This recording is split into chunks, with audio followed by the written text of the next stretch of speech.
talk about Ron Paul. Remember him? Maybe you haven't heard his name for a while, but the Republican candidate still has got an ace up his sleeve, a chance to really mess with Mitt Romney's head at the Republican National Convention. I want to bring in Paul Steinhauser, joins us from D.C. to talk a little bit about this. Explain to our viewers exactly the kind of influence that he still has now. He is the last man standing, I guess you could say, Suzanne.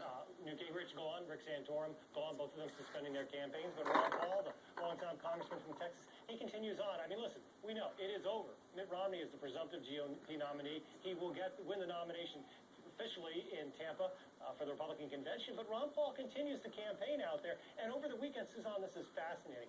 In 2 states, Nevada and in Maine, they had their state conventions. They've earlier held their caucuses, but they had their state conventions, and Ron Paul won the majority of convention delegates in both of these states.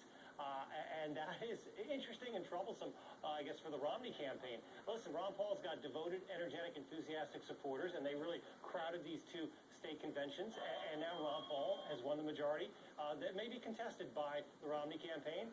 Stay tuned on that one. But, you know, Ron Paul's going to have, no doubt about it, he's going to have some influence at the Tampa convention, Suzanne. Paul, talk a little bit about that influence, because on the one hand, you look at this and it could disrupt things at the convention, but on the other hand, maybe it's just changing the agenda, if you will, when you see all those Ron Paul signs, those supporters who are going to be out there in those numbers. Perhaps Romney will adjust his agenda and talk about some of the issues that Ron Paul is interested in.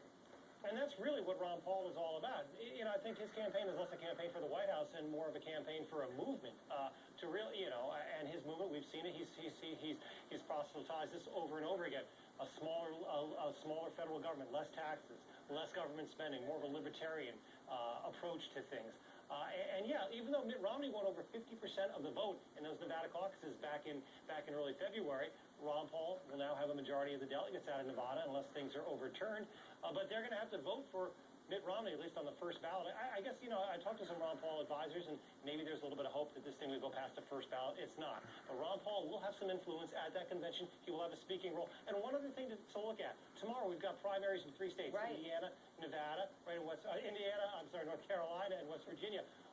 It's over for the nomination, but look at the vote totals Ron Paul gets, and if it's higher than the 15 or 16% he's been averaging, that'll be interesting, Suzanne. And what about the independents here? Ron Paul really does have the possibility of attracting some of those independents and holding on to them. Maybe they're not even going to be supporting Romney because they are Ron Paul supporters.